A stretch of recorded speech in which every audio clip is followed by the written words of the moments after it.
Hello students, आज हम लोग देखेंगे कि एरोमेटिक, नॉन एरोमेटिक और एंटी एरोमेटिक कंपाउंड को कैसे फाइंड करते हैं। तो आइए हम लोग देखते हैं। देखिए स्टूडेंट्स, इसके लिए कुछ रूल्स होता है। रूल्स अगर आपको पता है तो आप आसानी से क्या कर लोगे, निकाल लोगे। तो देखिए आइए रूल्स को समझते हैं। इन तीनों के लिए कुछ कंडीशंस होता है। देखिए समझिए, अगर आप ये समझ लोगे तो ये सब आपके लिए आसान हो जाएगा। तो इसके लिए रूल्स समझिए। रूल्स क्या कहता है? पहला कि साइक्लिक होना चाहिए। क्या होना चाहिए? साइक्लिक।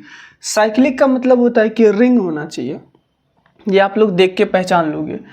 दूसरा क्या होना चाहिए? प्लेनर होना चाहिए। क्या होना चाहिए? प्लेनर। प्लेनर का मतलब क्या होता है सर? sp2 हाइब्रिडाइजेशन होना चाहिए। क्या बोल देंगे सर? sp2 hybridisation. तीसरा क्या होना चाहिए कि कंप्लीट रेजोनेंस शो करना चाहिए, मतलब कंप्लीट कॉन्जुगेशन होना चाहिए। ये बातें आपको पता होना चाहिए। क्या बोल देंगे? कंप्लीट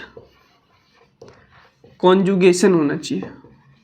कॉन्जुगेशन यानी कि रेजोनेंस का फिनोमेना होना चाहिए और कंप्लीटली होना चाहिए, हाफ रिंग में नहीं होना चाहिए। ये बात भी आपको ध्यान रखना, पूरे रिंग में कॉन्जुगेशन चलना चाहिए। चौथा रूल्स के लिए हम लोग यहाँ से दो रूल्स देखेंगे। मैं यहाँ से ए बना लेता हूँ और बी बना लेता हूँ, बेहतर रहेगा। मैंने ए लिखा और इधर मैंने लिखा बी लिखा, ठीक है। ए में हम लोग देखने वाले हैं, अगर ये 4n+2 इलेक्ट्रॉन को फॉलो करता है, ये क्या हो गया सर? हक्कल रूल हो गया। हक्कल्स क्या हो गया? रूल हो गया। अगर ये इसको फॉलो कर रहा है तो हम क्या बोलेंगे? एरोमेटिक है। अब क्या होता है समझिए, हम n का वैल्यू ले सकते हैं, 0 ले सकते हैं, 1 ले सकते हैं, 2 ले सकते हैं, 3 ले सकते हैं, ऐसे करके एंड सो ऑन बढ़ते जाएगा। अगर आप सोचो यहाँ पे 0 रखते हो तो 2 इलेक्ट्रॉन आएगा। अगर मान लो यहाँ पे आपने 1 रखा या 2 रखा, कुछ भी रख के आप चेक कर सकते हो। 1 रखा आपने, मान लो, तो 4 × 1 + 2 कितना हो गया सर? 6 इलेक्ट्रॉन हो गया। अगर मान लो आपने 2 रखा तो 4 × 2 = 8, 2 कितना होगा? 10 इलेक्ट्रॉन। समझ में आ रहे हैं? ये ऐसे करके बढ़ते जाएगा, ठीक है। अगर ये वाला आता है तो हम क्या बोलेंगे सर? एरोमेटिक है। ये एरोमेटिक के लिए कंडीशन हो गया। दूसरा, अगर यहाँ तक ये सेटिस्फाइड है तो इसके बाद हमको दूसरा रूल देखना है। क्या होता है? 4n electron. ये क्या होता है? इसका कोई नाम नहीं होता है, ध्यान रख सकते डायरेक्ट ये रूल्स।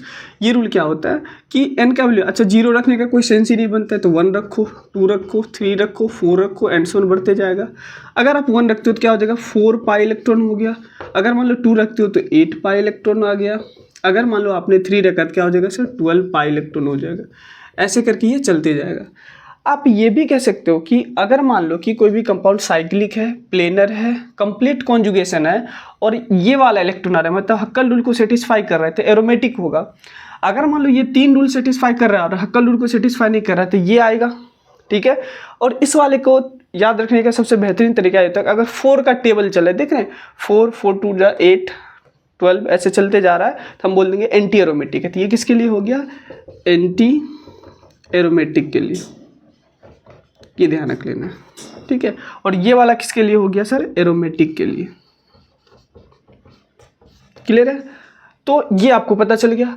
अगर सर नॉन एरोमेटिक आएगा तब कैसे हम लोग पहचानेंगे? देखिए, अगर इस तीनों में से कोई एक भी कंडीशन सेटिस्फाई नहीं किया तो हम डायरेक्ट बोल देंगे नॉन एरोमेटिक है। इन तीनों में से कोई भी कंडीशन सेटिस्फाई नहीं किया तो क्या बोल देंगे? नॉन एरोमेटिक बोल देंगे। ध्यान रख लेना। क्लियर है? अगर मान लो कोई साइक्लिक है, प्लेनर है, कॉन्जुगेशन पूरा है ही नहीं, तो क्या बोल देंगे? Direct non aromatic. अगर ये 3 सेटिस्फाई कर गया तो आपके पास 2 ही कंडीशन बढ़ गया, या तो ये होगा या तो ये होगा। अगर तीनों में से कोई सेटिस्फाई नहीं किया, डायरेक्ट बोल देंगे नॉन एरोमेटिक। अब इन सब में स्टेबिलिटी भी पूछा जाता है, तो स्टेबिलिटी ध्यान रखना है। स्टेबिलिटी तो सबसे ज़्यादा होता है आपका एरोमेटिक का, उसके बाद होता है नॉन एरोमेटिक का, नॉन एरोमेटिक का, उसके बाद होता है एंटी एरोमेटिक का। ये ध्यान रख लेना है।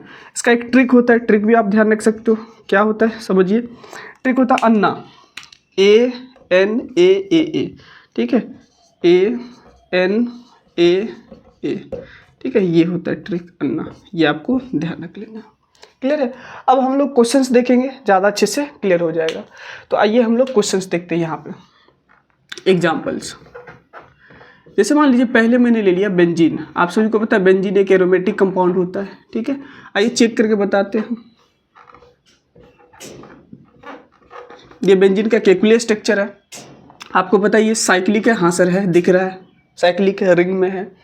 दूसरा क्या कॉन्जुगेशन नजर आ रहा है, हाँ sir conjugation double single double single double सब पूरा अच्छे से, पूरे रिंग में भी कॉन्जुगेशन है तो कॉन्जुगेशन हो गया। क्या प्लेनर है, सभी कार्बन ध्यान से देखिए तो क्या है सर sp2 हाइब्रिडाइजेशन है बेंजीन में। कैसे सर, यहाँ पे 1 सिग्मा, ये 2 सिग्मा और एक हाइड्रोजन भी तो है ना, तो क्या हो जाएगा 3 सिग्मा, सभी जगह एक एक हाइड्रोजन है। ठीक है, आप लिखने का मन हो तो आप लिख सकते हो, सभी जगह क्या है एक एक हाइड्रोजन है, तो सभी का क्या हो गया sp2 हो गया। मतलब सर प्लेनर भी है, 3 कंडीशन सेटिस्फाई कर गया, मतलब ये नॉन एरोमेटिक तो नहीं है, ये बात पता चल गया। अब 3 कंडीशन सेटिस्फाई करने के बाद हमको ये और ये देखना है। अच्छा एक बात बताइए, कितने पाए है, 3 पाए, 3 पाए है।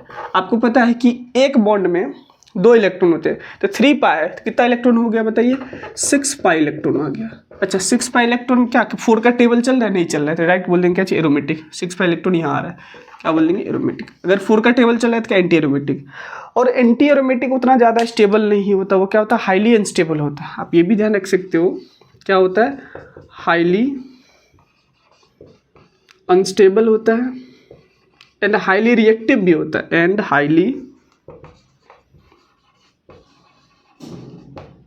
रिएक्टिव होता है, ये बात भी ध्यान रख सकते हैं। और रूम टेम्परेचर पे नहीं पाया जाता है, बेंजीन वगैरह तो पाया जाता है, आप लैब में भी देख सकते हो। ठीक है, ये पाया जाता है, ये नहीं पाया जाता है। ठीक है, तो ये क्लियर हो गया आपका। और भी एग्जांपल्स वगैरह देख लेते हैं, जैसे ये एरोमेटिक वाला हमारा हो गया। दूसरा मैं यहाँ पे एग्जांपल लेता हूँ, मान लीजिए मैंने नेप्थलीन ले लिया। आपको पता है नेप्थलीन का स्ट्रक्चर कैसा होता है, ऐसा होता है।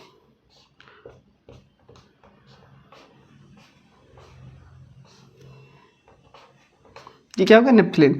अच्छा चेक करो, साइक्लिक है, हाँ सर है। कॉन्जुगेशन नजर आ रहा है पूरे, देख रहे पेरीसाइक्लिक कॉन्जुगेशन है, साइड साइड से पूरे कॉन्जुगेशन नजर आ रहा है, रेजोनेंस नजर आ रहा है, क्या कॉन्जुगेशन है। क्या प्लेनर है, सभी sp2 है, हाँ सर है। 3 कंडीशन सेटिस्फाई का मतलब नॉन एरोमेटिक तो नहीं है। अब ये और ये चेक कर सकते हैं, कितने पाई इलेक्ट्रॉन, 1 2 3 4 5, 5 2 जाके हो गया 10 पाई इलेक्ट्रॉन। 10 पाई इलेक्ट्रॉन पे आप सभी को पता है क्या किस में आ रहा है, इसमें आ रहा है, 4 के टेबल में नहीं आ रहा है, डायरेक्ट क्या बोल देंगे, एरोमेटिक। क्लियर है। अच्छा और भी कुछ एग्जांपल्स वगैरह ले लेते हैं, जैसे तीसरा में मान लीजिए ये लिया मैंने, चलिए बताइए साइक्लिक है, हाँ सर है। कॉन्जुगेशन नजर आ रहा है सर, डबल सिंगल नेगेटिव है, कॉन्जुगेशन है। क्या प्लेनर है, हाँ सर है, प्लेनर भी है, सभी का sp2 हाइब्रिडेशन आ रहा है। 3 कंडीशन सेटिस्फाई कर गया। अब या तो ये होगा या तो ये होगा, अब खुद जवाब दीजिए। यहाँ पे एक ये हो गया, ये रेजोनेंस में आ रहा है तो ये भी पाई बॉन्ड में ही कंसीडर करेंगे, तो टोटल कितना पाई बॉन्ड हो गया, 2 2 2 जा 4 पाई इलेक्ट्रॉन। अगर 4 पाई इलेक्ट्रॉन आ रहा है, क्या 4 के टेबल में आ रहा है, हाँ सर, क्या बोलेंगे सर, एंटी एरोमेटिक। क्लियर है, ऐसे चेक कर सकते हैं। चौथा एग्जाम्पल मैं यहाँ पे ले लेता हूँ, जैसे मान लीजिए यहाँ पे मैंने ये लिया 5 मेंबर का कोई एक रिंग बना लिया।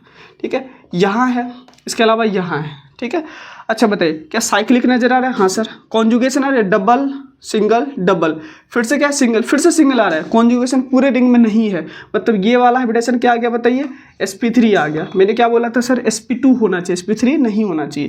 मतलब यहाँ पे क्या बोल देंगे, डायरेक्ट नॉन एरोमेटिक बोल देंगे, आगे देखना ही नहीं हमें, क्या बोल देंगे सर, नॉन एरोमेटिक। क्लियर है, तो ऐसे आप चेक कर सकते हो। अगर मान लो तीनों दे देता है तो आपको क्या चेक करना है, सबसे ज़्यादा एरोमेटिक वाले का स्टेबिलिटी होता है, उसके बाद नॉन एरोमेटिक का, उसके बाद एंटी एरोमेटिक तो हाईली अनस्टेबल होता है, रूम टेम्परेचर में मिलता ही नहीं, तो इसके बारे में बात ही नहीं करते। ठीक है, तो ये पूरा कॉन्सेप्ट होता है, आपको ध्यान रख लेना, एरोमेटिक, एंटी एरोमेटिक और नॉन एरोमेटिक।